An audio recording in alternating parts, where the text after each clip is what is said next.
1967 సంవత్సరం గిరిజనుల ఆకలి చావులు పెరిగిపోతున్నాయి. పెత్తందారుల దౌర్జన్యాలు పెరిగిపోతున్నాయి.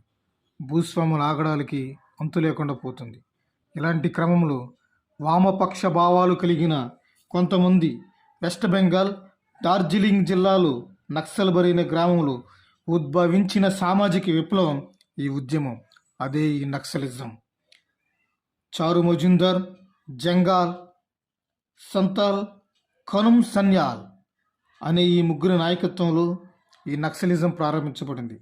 ఈ నక్సలిజం వెస్ట్ బెంగాల్లో ప్రారంభమై ఆంధ్రప్రదేశ్, జార్ఖండ్, ఛత్తీస్గఢ్, తెలంగాణ మరియు అతి తక్కువ అభివృద్ధి చెందిన ప్రాంతాల్లో విస్తరించింది. వీరి ఉద్దేశం ఎక్కడ అన్యాయం జరిగితే అక్కడ వీళ్ళు అన్యాయాన్ని ఎదిరించటం. అలా అన్యాయాన్ని ఎదిరించే క్రమంలో చాలామంది పోలీసులు మరణించారు. అదేవిధంగా భూస్వాములు, పెత్తందారుల వ్యవస్థ చాలా వరకు తుదముట్టించారు.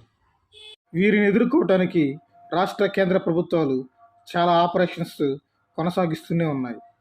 ఆపరేషన్ గ్రీన్ హంట్ 2008లో, అదేవిధంగా రీసెంట్గా ఆపరేషన్ బ్లాక్ ఫారెస్ట్ అనేది ఆపరేషన్ కనుంగో పేరుతో నక్సలైట్ల ఏరివేత కార్యక్రమం చేపట్టింది.